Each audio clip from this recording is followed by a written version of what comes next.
This is Matthew Elliff again. We're going to talk a little bit about what audio description is and where you can find it and that kind of thing. Sit down, Bob. Bob does so, disturbing one of the pencils, which Huff puts straight again. Audio description is a way for blind people to know what's going on in a movie.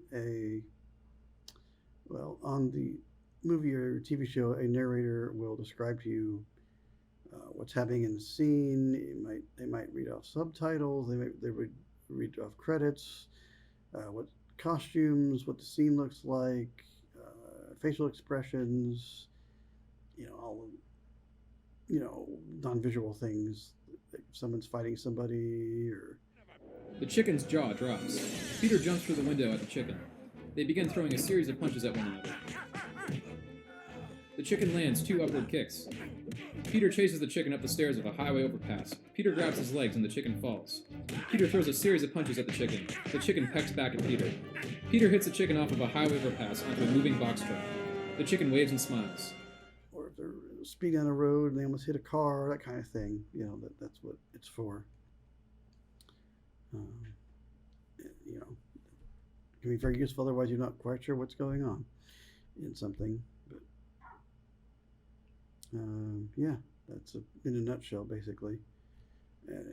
There's lots of companies that do it. Everyone does it differently. You can see a movie, 3 different audio description companies, and each one you can see the same scene 3 times. It'd be described differently each time, and you'll get different things from each one. So there's not really a real standard. There's standards between companies, but it isn't like they're trying to adopt some standards, but it kind of depends on the company that you're hearing the description from as to how it's been written. Because how it works is someone will write. They'll watch the thing. They'll write a description of it to match with, because it's all about dialogue pauses and where you fit the description in. So they do that, and then it goes through a quality control process, and they work it out. Is it going to fit, or is there a better word to use here, or I don't like the way that sounds, and they'll work that out. Then it goes to a narrator, and then they watch it, and they've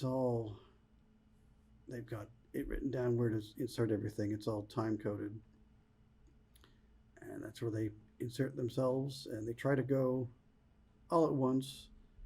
Unless they just can't, then they might have to they might have to re-record something, but they try to do it all in one, like as it's playing, is the goal, to not have to go back and redo something. But I know sometimes people will spot something they didn't catch, and we need to talk about that, and so that goes on as well. And then I take that original audio and that narration, and they edit all together with time code. It all syncs up where it's all going to match the visuals and everything, and then that goes to the studio or whatever.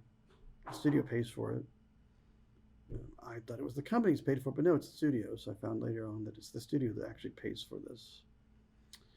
And I've seen things from VHS days, and all of a sudden I watch the movie on a streaming service, and oh, weird, they've re-recorded it. Okay. They made a new version. So it's like, oh, well, I'll watch this then. I was expecting the VHS one. Oh, I learned some new things. So it's hit or miss, I guess. But it's very useful and very, very, very helpful as a blind person. I have a little bit of vision, but not enough to really see anything. So sometimes you're just watching something, you don't know what's going on, and then later on will get described perhaps, then like, oh, okay. I missed tons of stuff that I didn't know about. So, sometimes it's just little subtle visual things that you just wouldn't have a clue about because no one's talking, or there's no sound really, or just looking at them weird, and you're like, I don't know what's going on. Or like if some weird hand signal, like, well, okay, that kind of stuff. When I first found it, I was in 3rd grade, and I have a vision teacher, Gail Aiken, is still living. Her class in 3rd grade, where I would go to for some help for other stuff. And on Friday, a student of ours, who I know very well still, had a video of Punishment with the Kids, and it's going to describe everything. And she brought it in that Friday, and we watched it, and my world just was opened. Like, oh, wow, no one has to tell me what's going on. No one has to sit here and tell me what's happening. It's doing it by itself. This is great. That's where it started. That version was on Netflix, and then I went to Disney Plus, and it was redone. I was sad because I don't have that VHS to watch it again. I wish I did, but I don't have that copy. I don't know why they had to remake it, but I wish I had that copy. That was the first one I ever saw, and that company was pretty new, and I think they had like 5 titles in their catalog at the time. I think it was something like that. Very few. And that continued for a long time. They'd have a catalog, you would just kind of, I would look through it, see what was there, and years later I had some money, so I started buying a few and had some there, and then they started putting them on DVD a little bit, and that got better, but it really exploded with the streaming services when Netflix started doing it, and then it just spread to other places, and it's still going to other places, and there's like 10,000 titles in the US now, or so, that you can watch with on something, or has been done. So it's a lot better than it was. Without streaming, we would be lost. We wouldn't have as much out there. But that has helped in having, codes for movies that you can redeem that. Oh, iTunes has it described, so I'll redeem it there, and I'll have it. I can be out and about and traveling. I can watch a movie in the car or something. Yeah, it started from nothing and it's exploded. I know there's more in some other countries have a bit more, but we're better off than we were. So yeah, it's been good. You do get good description, you get okay description. You can get really bad description depending on who's doing it, or sometimes it's just a matter of they didn't mix it with the regular audio correctly, where you get anything loud and they're just buried. So that's kind of I know it's a balancing act between getting all that stuff right too, but it's all in who writes the script, and then it could also be who narrates it. It's like people that read audiobooks. You start to know who people are, or what companies use different people. It's over time, he's like, oh, okay, that's so and so. Because you learn their names. Like, oh, I really like them. Who was that? And I kind of kept track over the years who I like and better than others, and like, oh, it's an action movie. It's going to be so and so because it's this company. They're probably going to. Oh, yep, they did. So, just like it's like reading an audiobook in a different way. I know some sighted people are using when they drive. They'll turn something on. They don't have to watch it. They can drive their car and watch their show or whatever, and it's described. They don't have to look at it, and they don't have to wreck their car. So that's people are doing that too. There's been a few articles about people doing it. So it's like an audiobook or a radio show in a weird sort of way. Out there. Good site to know about is the Audio Description Project. That's at adp.acb.org. On there you can find all about anything you ever want to know just by clicking on things. There's a Facebook group with the same name also if you want to join that and learn more and ask questions. There's an email list. You can do the same thing. The Facebook group is very active. People posting on several times a week, sometimes several times a day, depending on who's talking. But yeah, there's some resources out there. That's what I could look at to know what's going on. They always post what's described they've got with the companies. They tell them what's out there. So every Friday I check my email, and there's the message with all the new titles.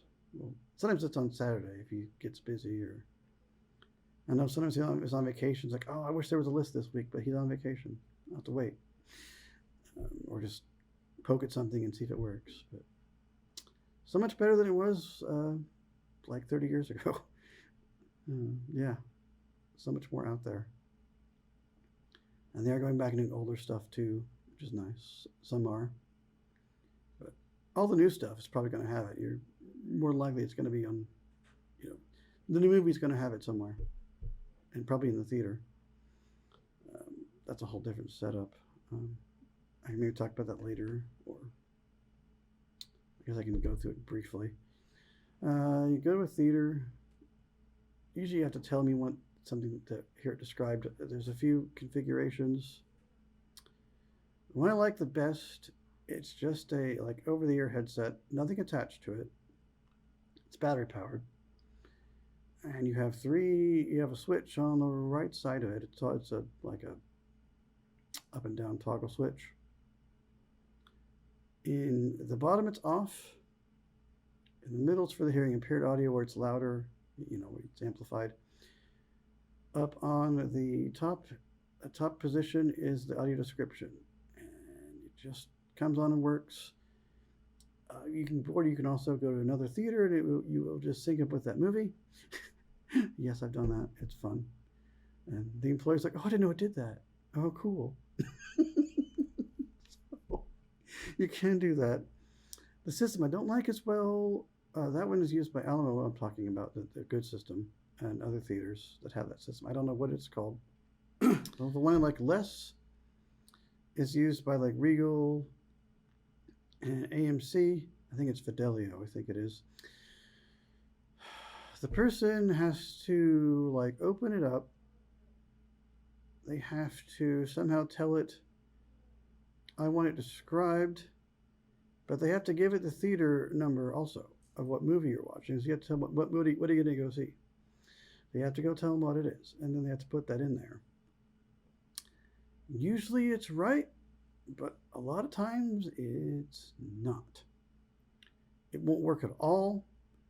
Or one time I was sitting in the theater waiting for the movie to start, and my headset's talking to me. Why are you talking to me? It was playing a movie I had already seen like a week before. But they got they got it wrong, so we had to go up there and tell them, hey, this is the wrong movie. And they got it working, but sometimes they don't. Or it takes them 2 or 3 times on that system. I just do not like that system at all.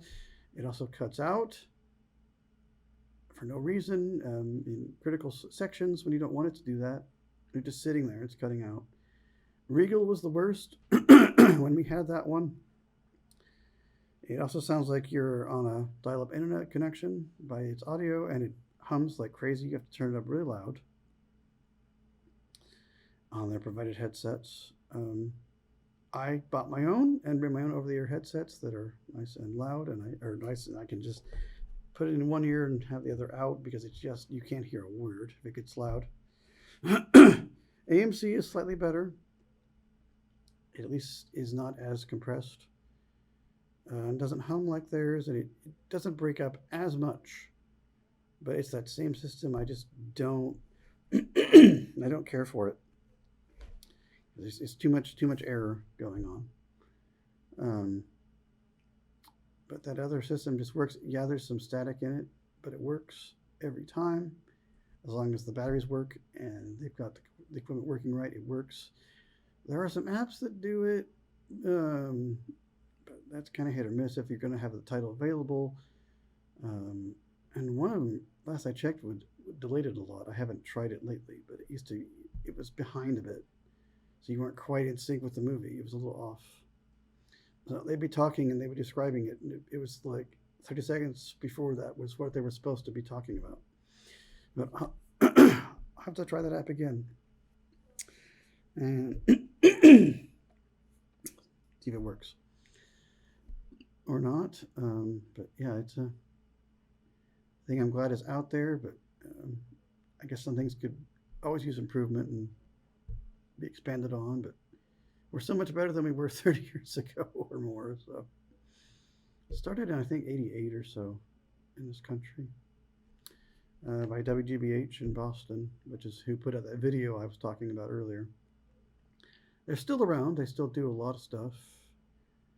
Some other companies have come in and also taken from them, but each studio uses their own different companies, and some use multiple. It's a useful system. If you haven't checked it out, you should totally check it out. Streaming services, you just go look for your player controls. There'll be some kind of a language section of audio languages, and it'll be English AD or audio description or something like that. You'll enable on those, depending on what service it is and what your setup is, TV or apps or whatever. And DVDs and Blu-rays, which still exist and have them, there's usually an audio button you can push. Most of them now, it's the first option when you push that when you're watching something. Sometimes you might have to go 2 or 3 in depending on the studio, but if you hear someone talking to you, it's not a commentary from a director, it's probably the right thing. So a few have, like Sony will put on a French description for Canadians. I'm pretty sure it's a Canadian description. A lot of the animated Sony movies, I know some of the live actions will have it. Sometimes they'll put a Portuguese in on a Blu-ray.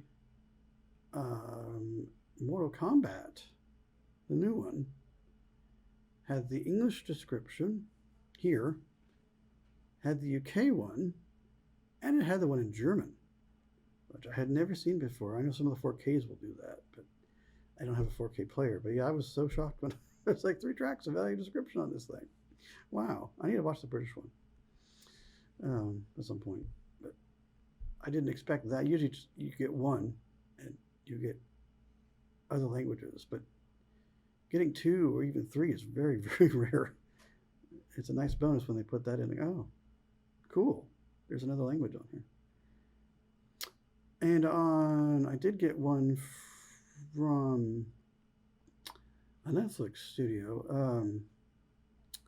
The remake of All Quiet on the Western Front, that German movie. They have all languages described, all of them.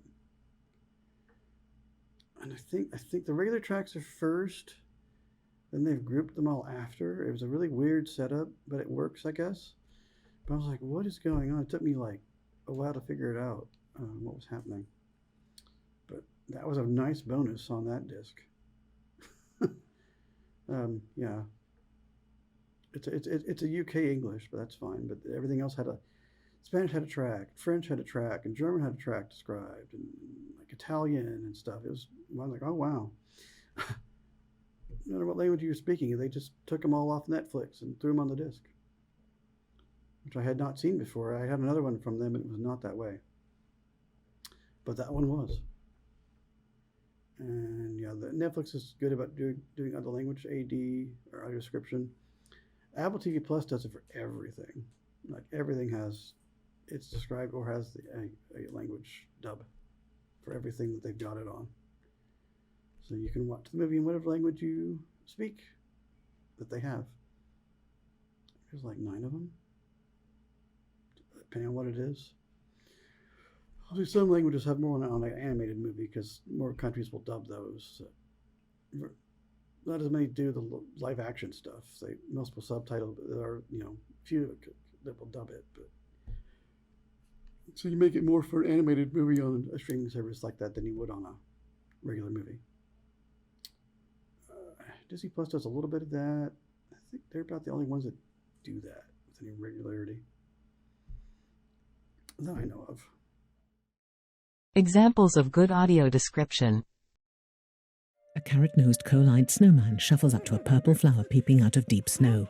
Ooh, hello. He takes a deep sniff. His nose lands on a frozen pond. A reindeer looks up and pants like a dog. Seeing the reindeer slip on the ice, the snowman smiles and moves towards him, though actually he's running on the spot. The reindeer falls on his chin. The snowman uses his arm as a crutch. The reindeer paddles his front legs.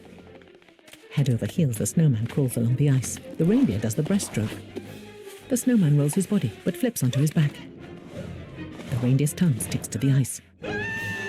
The snowman hurls his head. Twig arm and reindeer lips tug at the carrot.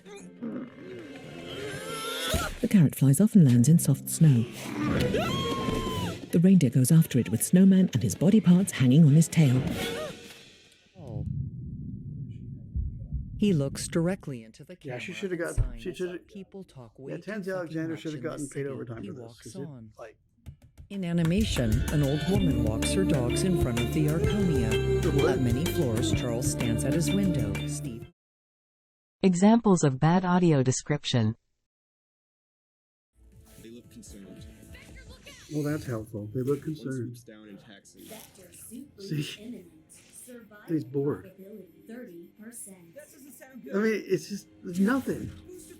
Like, He's on his back. He activates his jetpack, destroying it. oh, that's helpful. The Yeah. monitor shows a map of the UK power grid. What's this? Antivirus soft. See what I mean? I expected it, not surprising. It's terrible. It's not gonna stop. It's The sensor terrible. types. Inside the power plant, more locusts burst. Blind Community Thrift Store logo appears. Subscribe now.